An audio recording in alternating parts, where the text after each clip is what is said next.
Praise the Lord to all my Christian family. வேதத்தை வாசிக்கிற 2 முறை பற்றி நான் உங்களுக்கு சொல்ல போகிறேன். ஒன்று லோகோஸ், இன்னொன்று ரேமா. லோகோஸ் அப்படின்னா வார்த்தை. வார்த்தையின்படி வேதத்தில் எப்படி எழுதப்பட்டிருக்கிறதோ அதை அப்படியே புரிந்து கொள்வது லோகோஸ். ரேமா அப்படிங்கிறது ஒரு தனிப்பட்ட மனிதனுக்கு ஆவியானவரால் வெளிப்படுத்தப்படுகிற ஒரு வெளிப்பாடு தான் ரேமா. உங்களுக்கு புரியும்படி நான் சொல்லணும்னா, மார்க்கு 4ஆம் அதிகாரத்தின் கடைசி பகுதியை நீங்கள் வாசித்து பாருங்கள். அதில் ஆண்டவராக இயேசு கிறிஸ்து காற்றையும் கடலையும் அடக்கின அந்த சம்பவம் போடப்பட்டிருக்கும். அவங்க அக்கறைக்கு போகிறாங்க.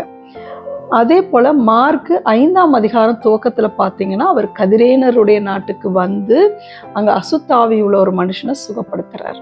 இந்த 2 பகுதியாக எழுத்தின்படி வார்த்தையின்படி நம்ம படித்தோம்னா 2 அற்புதங்கள் நடக்குது. ஆனால் அதில் உள்ள ரேமா என்னன்னா, இந்த கரையிலிருந்து அந்த கரைக்கு இயேசுவானவர் காற்றையும் கடலையும் எல்லாம் அடக்கி பெரும் துன்பங்களை எல்லாம் தாண்டி அக்கறைக்கு போய் என்ன செய்தார் தெரியுமா? ஒரே ஒரு மனிதனை, அசுத்தாவியில் ஒரே ஒரு மனிதனை சுகப்படுத்திட்டு திரும்பவும் இக்கரைக்கு வந்துறார்.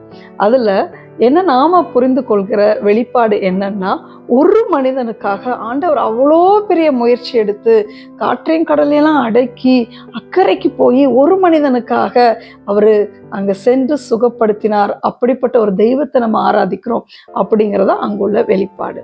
இது போல் நீங்கள் வேதத்தை படிக்கும் பொழுது அந்த ஆழமான மறைந்திருக்கிற சத்தியத்தை ஆவியானவர் மூலமாக நீங்கள் பெற்றுக்கொள்ளுங்க. ஒருவேளை உங்களுக்கு நிறைய பேருக்கு இந்த அனுபவம் இருக்கலாம். ஆனால் அப்படி இல்லைன்னா ஜெபியுங்க. ஆவியானவர் அந்த வேத வாசிக்கிற சமயத்தில் அந்த ரகசியத்தை நமக்கு வெளிப்படுத்துவார். அந்த மகிழ்ச்சிக்கு அளவே இல்லைங்க. அப்படியே உள்ள பொங்கும். ஆண்டவர் நமக்கு வெளிப்பாடுகளை கொடுக்கும் பொழுது உங்களுக்கு கிடைச்ச வெளிப்பாடுகளை, ரேமா வார்த்தைகளை கமெண்ட் பண்ணுங்க. எல்லாருமே தெரிஞ்சுக்கிட்டு சந்தோஷப்படலாம். தேங்க்யூ. God bless you.